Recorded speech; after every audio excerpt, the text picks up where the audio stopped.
अरे वाह पाकिस्तान, आज जब तुम्हारी थाली में रोटी नहीं, गाड़ी में पेट्रोल नहीं और जेब खाली है, तब भी ख्वाजा आसिफ जैसे मंत्री गीदड़ भपकी पर उतर आए हैं। यह वही पाकिस्तान है जो हर बार धमकी देता है लेकिन मैदान में घुटने टेक देता है। ऑपरेशन सिंदूर याद है ना? आज की हालत में यह कोलकाता तक हमला करने की बात कर रहा है। भारत पर फॉल्स फ्लैग का आरोप लगाते हुए ख्वाजा आसिफ ने खुलेआम चेतावनी दे दी है, धमकी दी है कि अगर भारत कुछ दुस्साहस करे तो हम जवाब कोलकाता तक ले जाएंगे इंशाअल्लाह बोल करके उन्होंने दुनिया में एक अलग ही मिसाल पेश किया है। दावा किया है कि उनके पास खबर है, भारत लाशें बिछाएगा और पाकिस्तानियों को आतंकी बताएगा, लेकिन भाई सबूत कहां है? कुछ है? एक शब्द नहीं। यह वही पाकिस्तान है जो 1965 में, 1971 में और 1999 की जंगों में बुरी तरह से पीटा है। ढाका में 93,000 सैनिक सरेंडर कर दिए, याद है कि नहीं? आप तो इतिहास से नहीं पढ़ाते हैं, उम्मीद भी नहीं कि याद रखोगे, लेकिन आज भी सपने बेच रहा है। राजनाथ सिंह की मजबूत बात के बाद यह धमकी आई है। पहलगाम हमले के बाद तनाव और बढ़ा, लेकिन सच्चाई यह है कि पाकिस्तान की हेकड़ी पुरानी है, हर बार हार कर भी नहीं सुधरता है। और अब देखते हैं कि कोलकाता का सपना कितना हकीकत है और ऐसे में कितने सवाल सुलग रहे हैं। क्या पाकिस्तान 1971 की शर्मनाक हार भूल गया है? फॉल्स फ्लैग झूठ पाकिस्तान कब तक बोलेगा? पाकिस्तान के कितने आतंकी कैंप को भारत ने उड़ाया? क्या ख्वाजा आसिफ कोलकाता पहुंचने का दम रखता है? क्या पाकिस्तान आतंक का खेल फिर दोहराएगा? तो ये पहला सवाल जो पाकिस्तान की हेकड़ी को एकदम से नंगा कर देता है। चलिए आते हैं उस पे। 1971 की जंग याद कीजिए, है ना? जब पाकिस्तान की सेना 13 दिनों में ही टूट गई थी। भारत ने पूरे बांग्लादेश को आजाद कर दिया। पाकिस्तान दो टुकड़े हो गया, पाकिस्तान दो टुकड़ों में बट गया। 93,000 पाकिस्तानी सैनिकों ने ढाका में सफेद झंडा लहराया। दुनिया के इतिहास में दूसरा सबसे बड़ा सरेंडर है। लांगेवाला में सिर्फ 120 भारतीय जवान 2000 पाकिस्तानी सैनिकों को रोककर खड़े रहे। भारतीय नौसेना ने कराची का बंदरगाह तबाह कर दिया, वायुसेना ने आसमान छीन लिया। पाकिस्तान तब भी आतंक की राह पर था, लेकिन हार नहीं मानी और आज भी आतंक की राह पर है। आज ख्वाजा आसिफ कोलकाता तक पहुंचने की बात कर रहे हैं, जबकि 1971 में तो उनकी राजधानी तक भारत पहुंच गया था, याद है? उस वक्त पाकिस्तान की अर्थव्यवस्था चरमरा रही थी और आज भी वही हाल है, आज तक नहीं सुधरा। आतंकियों को पालने वाले पाकिस्तान ने कभी सीखा ही नहीं।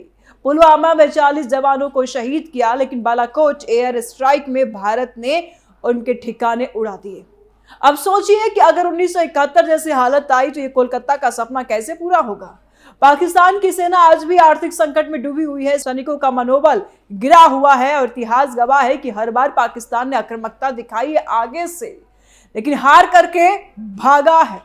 1971 की हार ने पाकिस्तान को हमेशा के लिए सबक दिया था कि भारत से टकराना मौत बुलाना है, लेकिन आज भी ये भूल करके धमकी देते हैं। कश्मीर में घुसपैठ, उरी हमला सब पाकिस्तान की साजिश थी। भारत ने सर्जिकल स्ट्राइक से जवाब दिया, मुरीद के बहावलपुर जैसे ठिकानों पर हमला बोल दिया। पाकिस्तान की डिप्लोमेसी हमेशा झूठ पर टिकी रही, दुनिया को धोखा दिया, लेकिन भारत ने सबूत पेश किए और दुनिया को क्या, ही अपने ही आवाम को धोखा देते हैं। आज की हालत में पाकिस्तान का आतंक का नेटवर्क कमजोर हो चुका है। लश्कर और जैश के सरगना छिपे हुए हैं। ख्वाजा आसिफ की ये बात सिर्फ घरेलू राजनीति के लिए है, असल में पाकिस्तान डरा हुआ है। अगर फिर जंग हुई तो 1971 दोहराएगा। भारत कोलकाता नहीं, पाकिस्तान खुद बचने लायक नहीं रहेगा। यह हार भूलना पाकिस्तान की सबसे बड़ी गलती है जो बार बार दोहराई जा रही है। और इतिहास दोहराता है कि आक्रामकता का जवाब हमेशा भारत ने मजबूती से ही दी है। नक से नहीं बचेंगे इस बार। सवाल यह है कि पाकिस्तान कब सुधरेगा, लेकिन लगता है कि शायद कभी नहीं। फॉल्स फ्लैग झूठ पाकिस्तान कब तक बोलेगा? चलिए अब इस सवाल पर भी आते हैं। पाकिस्तान का फॉल्स फ्लैग ऑपरेशन का रोना पुराना है। वो खुद आतंकियों को पालता है, फिर भारत पर आरोप लगाता है। मुरीद के बहावलपुर जैसे कैंप उसकी जमीन पर है, भारत ने उन पर स्ट्राइक किए, लेकिन पाकिस्तान कहता है कि यह फॉल्स फ्लैग था। क्या भारत के पास यही काम है? तुम जैसों के पीछे पड़ना। अब ख्वाजा आसिफ फिर वही बात दोहरा रहे हैं, लेकिन दुनिया जानती है कि पाकिस्तान आतंक का गढ़ है और उसने लश्कर जैश जैसे गुटों को पनाह दी है। भारत ने डिप्लोमेसी से पाकिस्तान को FTF में घेरा। आतंक सपोर्ट की वजह से पाकिस्तान दुनिया में अलग थलग है। फॉल्स फ्लैग का झूठ अब नहीं चलता। भारत के पास सबूत है, सैटेलाइट इमेजेस, वीडियो, सब कुछ है। पाकिस्तान को पता है कि अगर कोई गलती हुई तो भारत का जवाब कोलकाता तक नहीं, पूरे देश तक होगा। और ये झूठ पाकिस्तान की कमजोरी छिपाने का हथियार है, लेकिन अब हकीकत सबके सामने है। पाकिस्तान के कितने आतंक कैंप पर भारत के हमले। अब सवाल, पाकिस्तान के आतंक कैंप पर भारत ने क्या किया? भारत कभी चुप नहीं रहा। उरी, पुलवामा, पहलगाम, हर अटैक के बाद जवाब दिया। ऑपरेशन सिंदूर में पाकिस्तान के अंदर घुसकर कैंप तबाह किया। एयर डिफेंस नष्ट की, पाकिस्तान की फौज कुछ नहीं कर पाई और दिखाता है कि भारत की पहुंच अब पाकिस्तान के अंदर तक है। आतंक कैंप मिट चुके हैं, पाकिस्तान की हेकड़ी अब नहीं चलती है। क्या ख्वाजा आसिफ कोलकाता पहुंचने का दम रखता है?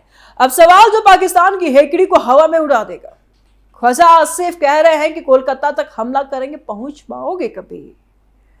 सच्चाई यह है कि पाकिस्तान की सेना आज कितनी कमजोर है, पूरी दुनिया जानती है।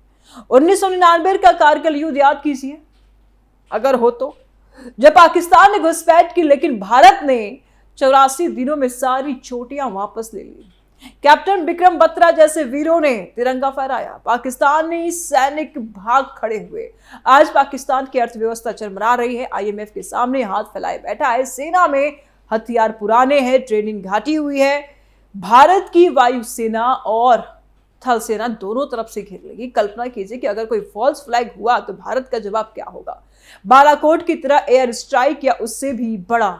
पाकिस्तान के पास सबूत कहां है? अंडमंड कुछ भी बोलता रहता है। ख्वाजा आसिफ बस बोल रहे हैं, लेकिन असल में उनका देश आतंकियों का गढ़ बन चुका है। उरी हमले के बाद भारत ने LOC पार करके सर्जिकल स्ट्राइक किए। पाकिस्तान चुप रहा और अब कोलकाता का नाम लेकर डराने की कोशिश कर रहा है, लेकिन इतिहास बताता है कि पाकिस्तान हर बार हारा है। 1965 में हाजीपीर पर कब्जा भारत ने किया। खेमकरन में अब्दुल हमीद ने पैटर्न टैंक चला दिए। UN न बचाता तो लाहौर भी चला जाता। आज की डिप्लोमेसी में पाकिस्तान अकेला पड़ चुका है। चीन भी साथ नहीं दे पा रहा है। पूरा का पूरा सपोर्ट कहीं से नहीं है और आतंक का सपोर्ट बंद करने की दुनिया कह रही है, लेकिन पाकिस्तान नहीं मानता। सवाल ये है और सस्पेंस ये बना हुआ है कि अगली बार भारत क्या करेगा। ख्वाजा आसिफ की धमकी सिर्फ दिखावा या दम है? पाकिस्तान की सेना में भर्ती कम हो रही है। आर्थिक तंगी से हौसला टूटा हुआ है। भारत की तरफ देखिए, आर्मी, नेवी, एयरफोर्स सब तैयार है। अगर कोलकाता तक पहुंचने की बात है तो पहले अपनी सीमा संभाल लो पाकिस्तान। ये सवाल पाकिस्तान को आईना दिखाता है कि तुम्हारा दम कहां है। क्या पाकिस्तान आतंक का खेल फिर दोहराएगा? यह सवाल पाकिस्तान की जड़ पर वार करता है। आतंक का सपोर्ट पाकिस्तान की पुरानी आदत है। उरी, पुलवामा, पहलगाम सब पाकिस्तान से जुड़े हैं। भारत ने हर बार जवाब दिया। मुरीद के बहावलपुर पर हमले। ख्वाजा आसिफ फॉल्स फ्लैग कह रहे हैं, लेकिन असल खेल उनका है। आज पाकिस्तान डर रहा है क्योंकि भारत मजबूत हो चुका है। डिप्लोमेसी में पाकिस्तान अकेला है। आतंक के ठिकाने उजड़ रहे हैं। क्यूरियोसिटी ये है कि अगली साजिश क्या होगी, लेकिन भारत तैयार है। तुम एक कागज का टुकड़ा तो फेंको, फिर देखो भारत क्या करता है। कोई भी आक्रामकता बर्दाश्त नहीं करेगा। पाकिस्तान की गीदड़ भभकी आज भी जारी है। ख्वाजा आसिफ की धमकी कोलकाता की नहीं, बस अपनी हारों को भुलाने की कोशिश है। इतिहास साफ है। 1965 में हाजीपीर, 1971 में ढाका, 1999 में कारगिल। पाकिस्तान हर बार टूटा। आतंक का खेल खेलते रहे, पूरी पुलवामा जैसे हमले कराए, लेकिन भारत ने surgical strike, Balakot air strike से जवाब दिया मुंह तोड़। डिप्लोमेसी में पाकिस्तान हमेशा झूठ बोलता रहा, दुनिया को धोखा दिया, लेकिन भारत ने सबूत रखे। आज पाकिस्तान की हालत खस्ता है।